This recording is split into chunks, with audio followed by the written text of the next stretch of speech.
અને હવે વાત તારાજીની, જ્યાં પોરબંદરના ઘેડ પંથકમાં ભારે વરસાદ બાદ અહીં તારાજીના દ્રશ્યો સામે આવી રહ્યા છે।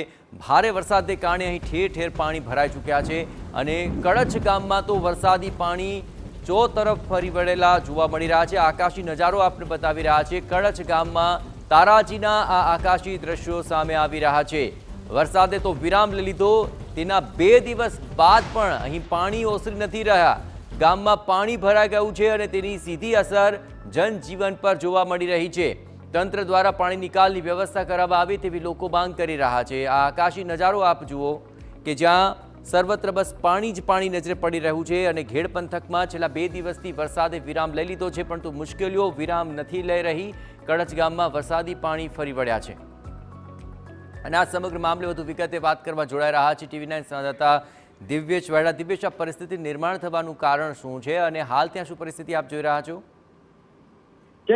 માધવપુર નજીક આવેલા જે પોરબંદરના ઘેડ પંથકના કેટલાક ગામડાઓ છે તેની ભૌગોલિક પરિસ્થિતિની વાત કરવામાં આવે તો તે ઊંધી રકાબી જેવો વિસ્તાર હોવાના કારણે થોડા વરસાદ બાદ પણ ત્યાં અનેક ગામો બેટમાં ફેરવાતા હોય છે।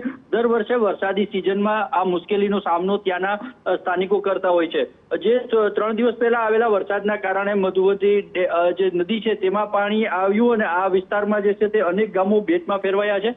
કેટલાય માર્ગો જે છે આંતરિક જે ગામના જે જોડતા માર્ગો છે ત્યાં પણ રસ્તા ઉપર પાણી ફરી વળ્યા હોય, નદીની જેમ માર્ગ ઉપરથી પાણીના વહેણ જોવા મળતા હોય છે। તેના કારણે વાહન વ્યવહારને અસર થઈ છે, લોકોના જનજીવનને અસર થઈ છે।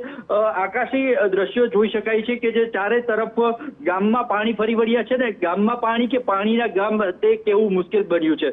ચારે તરફ લોકોના ઘરમાં, ફરિયામાં તેમજ ગામની અંદર ચારે તરફથી વરસાદી પાણીએ ઘેરાવ કર્યો છે અને આવું ન માત્ર કળચ એક ગામ પરંતુ ઘેડ પંથકના અનેક ગામોની આ પ્રકારની સ્થિતિ હાલ જોવા મળી રહી છે। હજુ પણ વરસાદને વિરામને 2 દિવસ થયા છે પરંતુ પાણી ઓસરવાનો હજુ કોઈ વિકલ્પ થયો નથી અને હજુ પણ થોડા દિવસ માટે દિવસો સુધી આ પ્રકારની સ્થિતિનો સામનો ત્યાંના સ્થાનિકોને કરવી પડે તેવી સ્થિતિ જોવા મળી રહી છે। આવા દિવેશ, તમામ ગતિવિધિઓ પર આપ નજર રાખતા રહેજો। તો આ પરિસ્થિતિનો જે આકાશી નજારો આપ જોઈ રહ્યા છો, આખું ગામ પાણીમાં ગરક છે। 2 દિવસથી વરસાદ તો નથી વરસી રહ્યો પરંતુ પાણી પણ ઓસરી નથી રહ્યા અને ગામમાં વરસાદી પાણીને કારણે જનજીવન અસ્તવ્યસ્ત થઈ ચૂક્યું છે।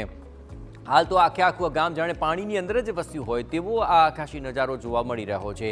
2 દિવસ સુધી લોકોને આ જ રીતે પાણી વચાળે જીવવા માટે મજબૂર થવું પડી રહ્યું છે। આ ઘેડ પંથક એ ઊંધી રકાબી જેવો એક વિસ્તાર છે અને દર વર્ષે ત્યાં આ પ્રકારની સમસ્યા સર્જાતી હોય છે।